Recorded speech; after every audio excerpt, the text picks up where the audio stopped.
Good afternoon, everybody. You are very welcome to Nature Futures 2023. We've had a massive interest in today's event, and we're delighted to see so many people with us. I am very confident that you will enjoy today's talk with a fantastic lineup of speakers, share their insights on the emerging trends, opportunities, and challenges for nature-based enterprises.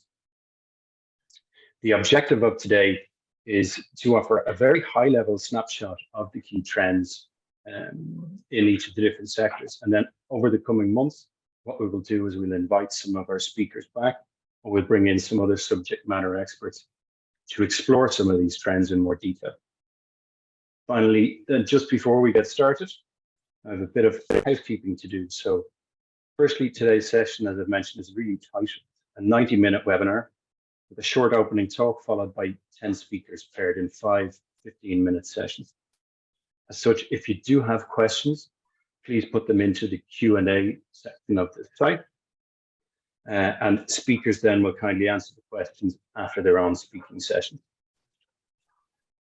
We are recording the event, but attendees will not be on camera, so recordings will be available on the platform from tomorrow afternoon. We have a wizard of an editor who will turn that around quickly. Finally, we'll have a number of polls throughout the session today. One is popping up on your screen just about now. And we'll have 3 more between some of the relevant speaker sessions. These responses are anonymized, and they will feed into research on nature-based enterprises that's being undertaken on a number of Horizon Europe and H2020 projects. Then early next week, any relevant resources and links that the speakers mentioned will be made available on the website. And finally, if there's a topic that you'd like to hear more on, or if you'd like to speak yourself over the coming months, please do get in touch, and we'll put my email address into the chat for anybody that wants to drop us a message on that. And for those who don't know me, my name is Kieran Farrell, and I'm the Strategic Growth and Operations Manager here at Connecting Nature Enterprise Platform. So let's get started. I have the pleasure of introducing our opening speaker, Fleur van Oostsroom Brummel, who joins us from Brussels. Fleur is a policy officer for biodiversity and nature-based solutions at DG and Innovation at the European Commission.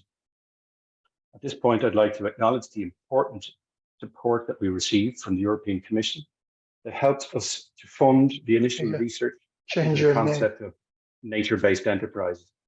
And they helped us to set up this platform, and they continue to raise awareness about of the contribution that nature-based enterprises make to the nature-positive economy. As a result of this support, we're delighted to see the international organizations such as UNEP and the IUCN recognize the growing importance of nature-based enterprises. And with that, Fleur, the floor is yours. Thank you very much for the kind introduction, Kieran. And thanks for having me today. I'm very honored to give some welcome words at this inspiring event organized by Connecting Nature Enterprise Platform. I'm very much looking forward to hearing all the dialogues from the industry who lead on implementing nature-based solutions. But I'd like to start off by saying that, yes, NbS are gaining their well-deserved momentum and are importantly more and more recognized as fundamental instruments to address the nature and climate crisis that we experience on our planet today.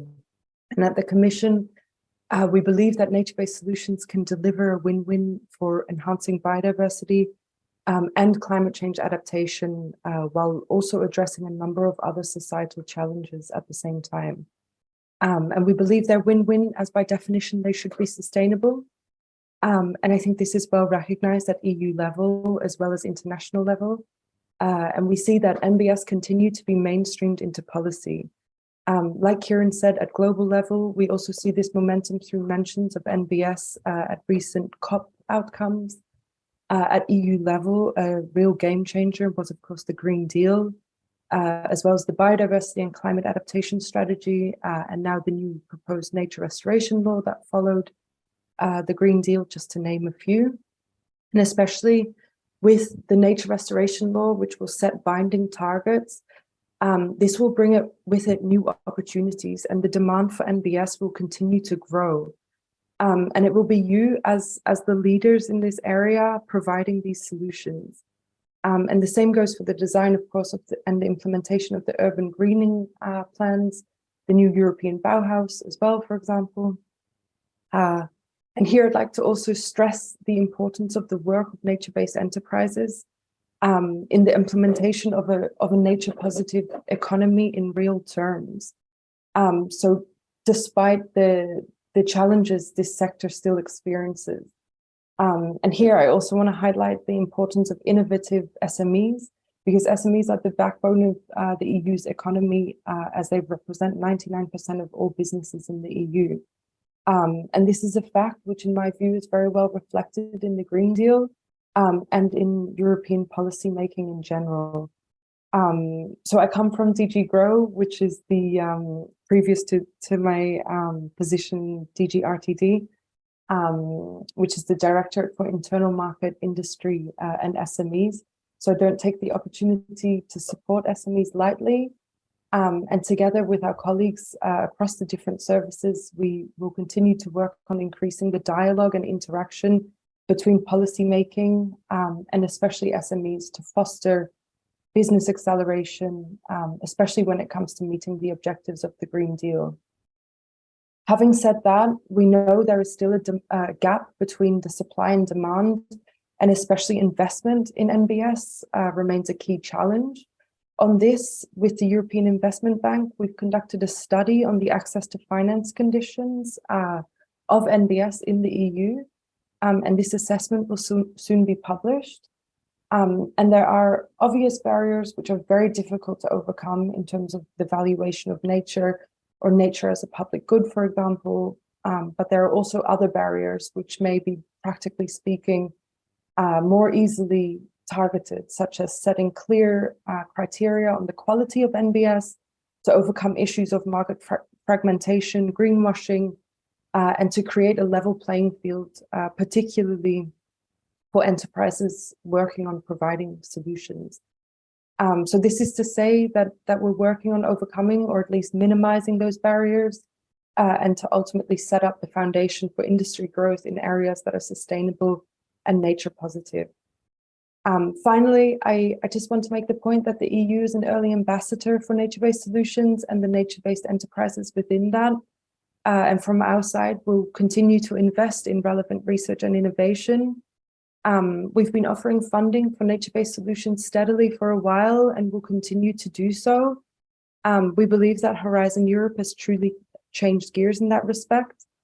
And besides the funding opportunities available under our NbS portfolio, there are also opportunities offered by the EU missions, which go beyond research and innovation and aim to provide and implement concrete solutions to these key societal challenges that we face.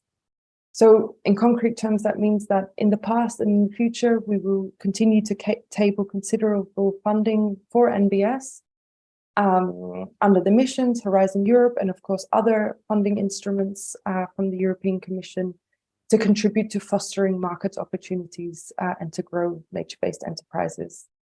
I think that's all my time up already. Thanks a lot for having me and for the work you've done so far. It contributes to solving both the biodiversity and climate crisis. And I really think this event could not be more timely with all the new exciting opportunities on the horizon. So thank you. And back to you, Kieran. Thank you very much, Fleur. That was great. And thanks very much for taking the time to be with us today. Can everybody hear me okay? I just wanted to check my speakers working okay. Great. Just to follow up on what Fleur said, I think we're looking forward at the Connecting Nature platform to working closely. I think what's important here is dialogue between the Commission and some of these changes and efforts that are being made on behalf of the enterprises, and to keep that open will be important. We look forward to seeing the access to finance assessment published in the near future.